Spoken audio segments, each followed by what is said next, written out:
বলে এই যে হুজুর গেল, আর কোনোদিন হুজুর এই রুমে আসবে না।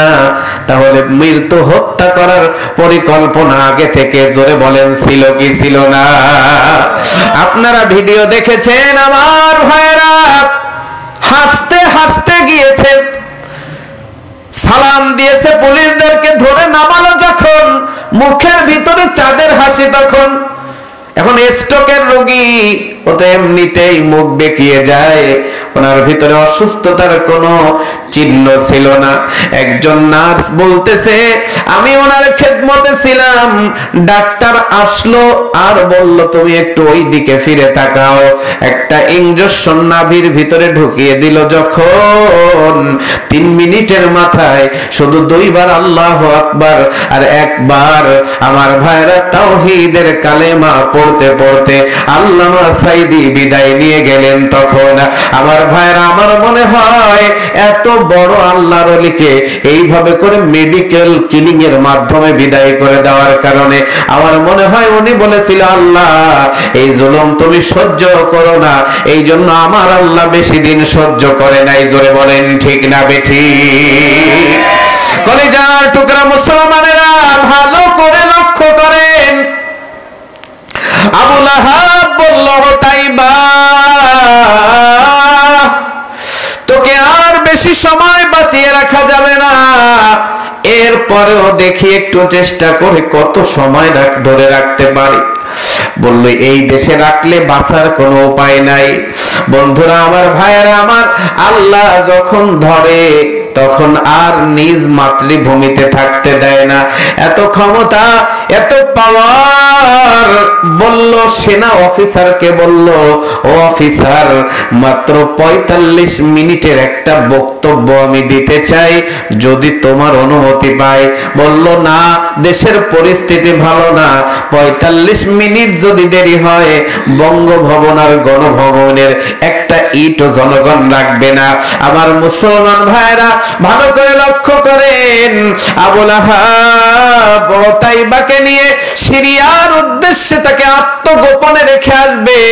আমার ভাইরা, ওই সিরিয়ার জমিনে আল্লাহর গজব পৌঁছানোর ক্ষমতা আল্লাহ রাব্বুল আলামিনের জোরে বলা লাগবে আছে না নাই?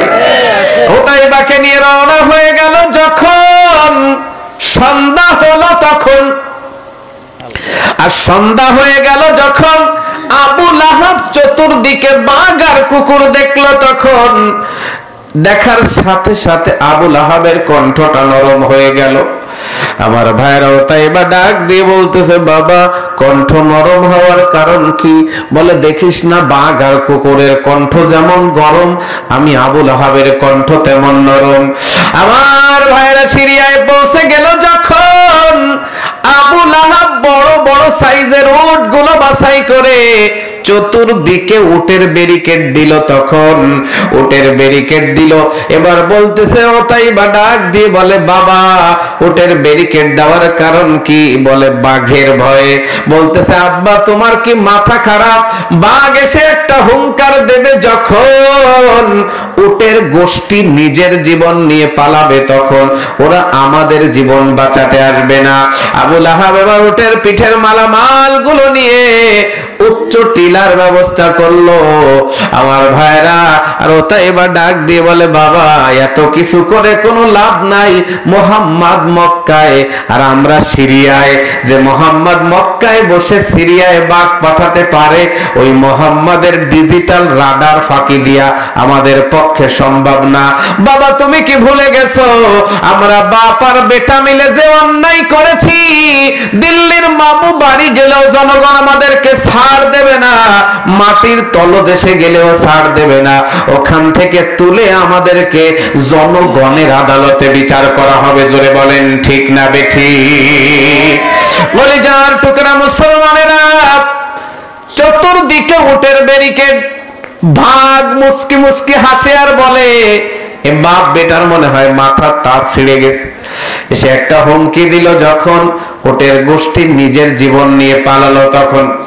আমার ভাইয়েরা উঁচু টিলা বানিয়ে আবু লাহাব ডাক দিয়ে বলে ও তাইবা উপরে আয় বাবা। বলছে আব্বা উপরে যে লাভ নাই, বেশি সময় আর মনে হয় উপরে থাকা যাবে না। ভাইরা আমার উপরে নিয়ে বুকের সাথে উতাইবাকে জড়িয়ে ধরে আবু লাহাব কম্বল দিয়ে ঢেকে দিল। আমার ভাইরা বাঘ এবার উতাইবার সন্ধানে বেরিয়ে পড়লো। লাফ দিয়ে উঁচু টিলার উপরে বাঘ উঠে গেছে। আমার ভাইরা আল্লাহ যখন ধরে যেখানে থাকে ওখান থেকে টেনে বাহির করে। পৃথিবীর ইতিহাসে 37 জন স্বৈরাচার বিদায় নিয়েছে, কোন স্বৈরাচার আর ফিরে আসেনি। অতএব যারা স্বৈরাচারীর দালালি এখনো করছো, এখনো ফিরে এসে আল্লাহর দলের দালালি করো, আল্লাহর দলে শরীক হয়ে যাও, তাতে লাভ হবে। স্বৈরাচারের দালালি করে বাংলার জমিনে আর জায়গা পাওয়া যাবে না। জোরে বলেন ঠিক না বেঠিক? কলিজার টুকরা মুসলমানেরা, বাঘ উপরে উঠে গেল, কম্বল দিয়ে ঢাকা, উতাইবা বুকের উপরে জড়ানো। বাঘ মাথার দিকে হালকা কম্বল উঁচু করে দেখে মাথা হলো একটা, কারণ উতাইবার মাথা এই সোজা। আর পায়ের দিকে কম্বল উঁচু করে দেখে পা হলো 4টা। বাঘ পড়ে গেল বেকায়দায়। বাঘ চিন্তা করে মাথা একটা, পা হলো 4টা, তো মানুষের পা হবে তো 2টা, আর যদি 4টা পা হবে তাহলে মাথা হবে 2টা। বাঘ পড়ে গেল বেকায়দায়। আবার বাঘ ঘিরান সুখে দেখে এই মাল এখানে আছে। এক বাঘ আরেক বাঘকে ডাক দিয়ে বলে মাল ঘেরান আছে, মাল নাই। আর এটা দেখে তো মনে হচ্ছে একটা মাথা 4টা পা, এত ডিজিটাল বোলাহাট, কোন রহস্য মনে হয় লুকিয়ে আছে। আমার ভাইরা বাঘ এবার উপরের 2 পায়ে নাক লাগিয়ে দিয়ে টান মারলো যখন, আমার ভাইরা খাপে খাপ মিলে গেল। তখন বলে মাল তো কম্বলের নিচেই লুকিয়ে আছে। আমার ভাইরা বুকের ভিতরে বাঘের হিংস্র থাবা বসিয়ে দিয়ে উতাইবার কলিজা মুট করে ধরে বসলো যখন, আমার ভাইরা আবু লাহাবের বুকের উপরে উতাইবার চোখের পানি দরদর করে বেয়ে পড়লো। তখন এমন সময় ডাক দিয়ে বলে উতাইবা, চোখের ভিতরে কেন পানি রে বাবা? বলতেছে আব্বা 16 বছরের জুলুম আর নির্যাতনার অত্যাচারের বিচার পিছন দিক দিয়ে আরম্ভ হয়ে গেছে। জোরে বলেন ঠিক না বেঠিক? আমার ভাইরা যখন জোরে খেসা ধরে টান মারলো, উতাইবা তখন আরো জোরে জড়িয়ে ধরলো। এবার আবু লাহাব ডাক দিয়ে বলল, তো ছেলে আমার দরকার নেই, আগে তুই আমারে ছাড়। এখন যদি তোরে বাঁচাতে যাই আমারও রেহাই নাই। বাঘ মনে করবে তোর কারণে আমারে নিতে সমস্যা হচ্ছে, আগে তোরে ধরবো, তারপরে তোর ছেলেরে ধরবো। বন্ধুরা আমার, ভাইরা আমার, ভালো করে লক্ষ্য করেন, বাঘ আবু লাহাবকে ছেড়ে দিয়ে উতাইবাকে টান মেরে নিচে নামালো। নামানোর পরে এক বাঘ আর এক বাঘকে জিজ্ঞাসা করে আগে হাত খাবো না পা খাবো? এবারে বাঘ বলে না, যেই জিহ্বা দিয়ে আমার নবীর দিকে থুতু মেরেছে ওই জিহ্বাটা আগে টান মেরে ছিঁড়ে ফেলা লাগবে। আল্লাহর বিচার জোরে বলা লাগবে, আছে না না? কলিজার টুকরা মুসলমানেরা জিহ্বা টান মেরে ছিঁড়ে ফেললো। আমার ভাইয়েরা, তো আবু লাহাব ফিরে আসলো মক্কায়। আবু লাহাব ফিরে আসলো মক্কায়। আমার নবী হিজরত করে চলে গেলেন মদিনায়। আমার ভাইরা, ইতিমধ্যে বদরের যুদ্ধের রণদামামা বেজে উঠল। মক্কার কাফেররা আবু লাহাবকে চিঠি লিখলো, ও নেতা, মুহাম্মাদের বিরুদ্ধে যুদ্ধ হবে, তোমার সহযোগিতা দরকার। আবু লাহাব তখন ব্যাগ বেঁধে নিয়ে যুদ্ধে যাওয়ার জন্য রওনা করলো। নবীজির ফুফু আবু লাহাবের বোন এসে বলছে, খবরদার ভাই, যুদ্ধে তুমি যেও না। কয়েকদিন আগে তোমার চোখের সামনে তোমার ছেলেকে বাঘে খেয়েছে, তুমি কিছুই করতে পারো নাই। এখন যদি যুদ্ধে যাও এবার কিন্তু তোমার উইকেটের পতন ঘটবে। খবরদার ভাইজান, যুদ্ধে তুমি যেও না। আমার ভাইরা, আবু লাহাব চিন্তা করলো, যুদ্ধে না গেলে তো নেতাগিরি চলে না, কি করা যায়? গ্রাম্য বেদুইনের কাছে আবু লাহাব টাকা পেত, বেদুইনকে ডাক দিল, সকালবেলা নাস্তা করতে দিল। নাস্তা খাওয়া শেষ হলো যখন, আমার ভাইরা আবু লাহাব তার কাছে ইনস্ট্যান্ট টাকা চাইলো। তখন লোকটি বলল, নেতা টাকা পাবো এখন আমি কোন জায়গায়? আবু লাহাব বলল, টাকা যদি না দিবি আমার পক্ষ থেকে এখনই তুই বদরের যুদ্ধে যাবি। আমার ভাইরা লোকটি টাকা না দিতে পেরে বিপদে পড়ে যুদ্ধে যেতে রাজি হয়ে গেল। আমার ভাইরা আবু লাহাব তখন পত্র লেখা শুরু করলো, ও বদরের কাফেররা, আমি তোমাদের সাথে আগেও ছিলাম, এখনো আছি, বর্তমানেও থাকবো, তবে যুদ্ধে আমি গেলাম না, লোক পাঠিয়ে দিলাম। আমার মুসলমান ভাইরা, আবু লাহাব বলল, রক্ত যখন দিয়েছি রক্ত আরো দেব, তবে আমি নিজে দেব না, জনগণকে দিয়ে রক্ত দেওয়াবো। বন্ধুরা আমার, ভাইরা আমার, ভালো করে লক্ষ্য করেন, বদরের যুদ্ধে না গেলে কি হবে? বদরের যুদ্ধ সমাপ্ত হয়ে গেল যখন 20 দিন পরে আবু লাহাবের শরীরে প্লেগ রোগ দেখা দিল। তখন আমার ভাইরা চামড়াগুলো খসে খসে পড়তে লাগলো। আমার ভাইরা হাতগুলো প্যারালাইজড হয়ে মাটিতে ঝুলে গেল। বন্ধুরা আমার, ভাইরা আমার, যেই হাত দিয়ে আমার নবীর দিকে পাথর মেরেছে ওই হাত কিন্তু আমার আল্লাহ দুনিয়ায় রাখে না। বন্ধুরা আমার, ভাইরা আমার, ভালো করে লক্ষ্য করেন, এমন সময় স্ত্রী সন্তানকে আবু লাহাব একটু জড়িয়ে ধরতে চায়, সন্তানরা লাথি মেরে ফেলে দেয়। এক পর্যায়ে পিঠ মোড়া দিয়ে আবু লাহাবকে বেঁধে দেওয়া হলো। আমার ভাইরা শরীরের এমন ভাবে দুর্গন্ধ ছড়ালো, বস্তার ভিতরে যেভাবে বিড়ালকে আমরা আটকিয়ে ফেলে দিয়ে আসি, আবু লাহাবকে ওই কায়দায় বস্তার ভিতরে মুখ আটকিয়ে বাঁধা হলো। আমার ভাইরা দূর পাহাড়ের পাদদেশে আবু লাহাবকে ফেলে দেওয়া হলো। 3 দিন খাবার না পেয়ে আবু লাহাব পৃথিবীর জমিন থেকে বিদায় নিয়ে চলে গেল। কলিজার টুকরা মুসলমানেরা, ভালো করে লক্ষ্য করেন, লাশ পচে মারাত্মক দুর্গন্ধ বাহির হয়, লাশের কাছেও কেউ যায় না। বন্ধুরা আমার, ভাইরা আমার, এমত অবস্থায় কয়েকজন হাবশি গোলাম ওই রাস্তা দিয়ে হেঁটে যাচ্ছিল, যখন তাদের নাকের ভিতরে গন্ধ আসলো তখন, আর গন্ধ আসলো যখন, আমার ভাইরা তারা বলা বলি করা শুরু করলো। তখন এই লাশটা কাদের লাশ? এই লাশটা কেন এরা এখান থেকে নেয় না? আবু লাহাবের আত্মীয় স্বজনরা তখন তাদেরকে বলল, ও লোকেরা, তোমরা যদি এই ব্যক্তিকে একটা গর্তের ভিতরে পাথর চাপা দিতে পারো তাহলে তোমাদেরকে অনেক টাকা দেওয়া হবে। তখন তারা দূর থেকে লাঠি দিয়ে খোঁচা মেরে গর্তের ভিতরে ফেলে আবু লাহাবকে পাথর চাপা দিল।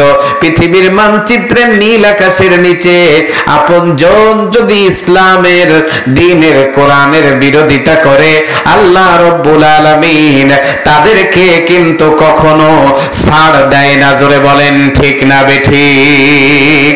আমার কলিজার টুকরা মুসলমানেরা, আমার আল্লাহ উতবাকে বিদায় করলেন, উতাইবাকে বিদায় করলেন। উম্মে জামিল 3টা অপরাধ ছিল তার। 1 নম্বর হলো স্বামীর সঙ্গে বেয়াদবি করত, 2 নম্বরে পুরুষের মতো চলাফেরা করত। আমার ভাইরা 3 নম্বরে হলো নবীজির চলার পথে কাটা বিছাতো। কলিজার টুকরা মুসলমানেরা, সূরা আল-আহজাব নাজিল হলো যখন, উম্মে জামিল হাতের ভিতরে একটা হকি স্টিক নিল, তখন মুহাম্মদকে মারার জন্য বেরিয়ে পড়লো। তখন আমার নবী কাবার হাতিমে দাঁড়িয়েছিলেন, হযরতে আবু বকর পাশে দাঁড়ানো। এমন সময় আমার ভাইরা, আল্লাহর নবী তার দিকে হকি স্টিক নিয়ে উম্মে জামিল ছুটে আসছে। হযরতে আবু বকর বলে, নবীজি, আপনার চাচি ডাইনি মহিলা উম্মে জামিল আপনার দিকে হকি স্টিক নিয়ে আসছে।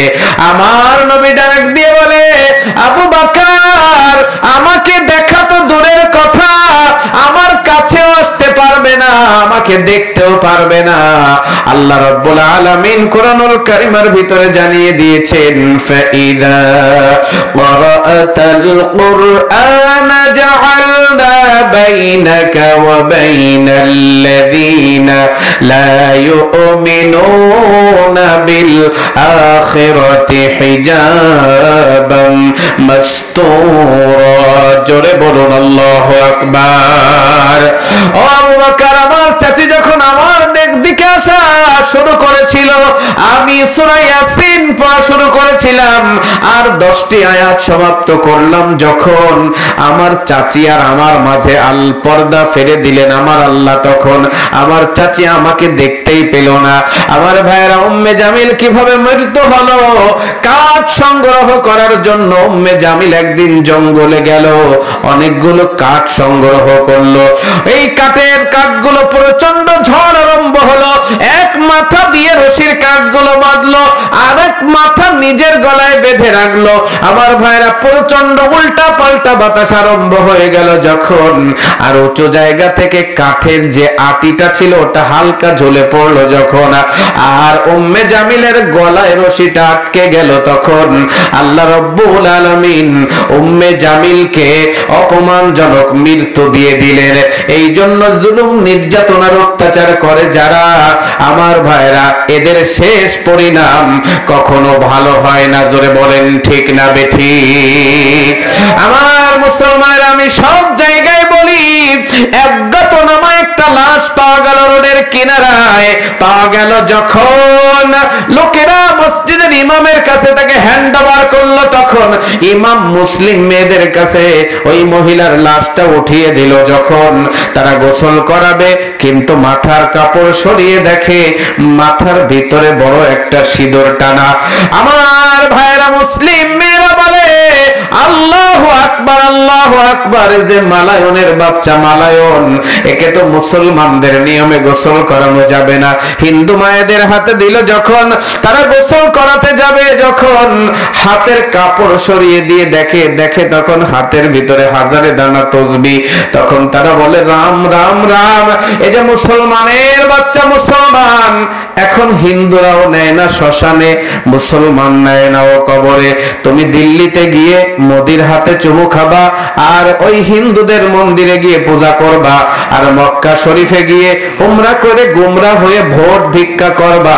আমার ভাইরা, আমার আল্লাহ কিন্তু দেখে, মরার পরে শ্মশানেও জায়গা হবে না, কবরেও জায়গা হবে না। মুসলমান নেয় না কবরে, হিন্দুরা নেয় না শ্মশানে, চাচি যাবে কোনখানে? জোরে বলেন ঠিক না বেঠিক? আল্লাহ রাব্বুল আলামিন, অনেক লম্বা আলোচনা, সামান্য কিছু আলোচনা, এদের মাঠে মাটি লাগবে আর ইসলাম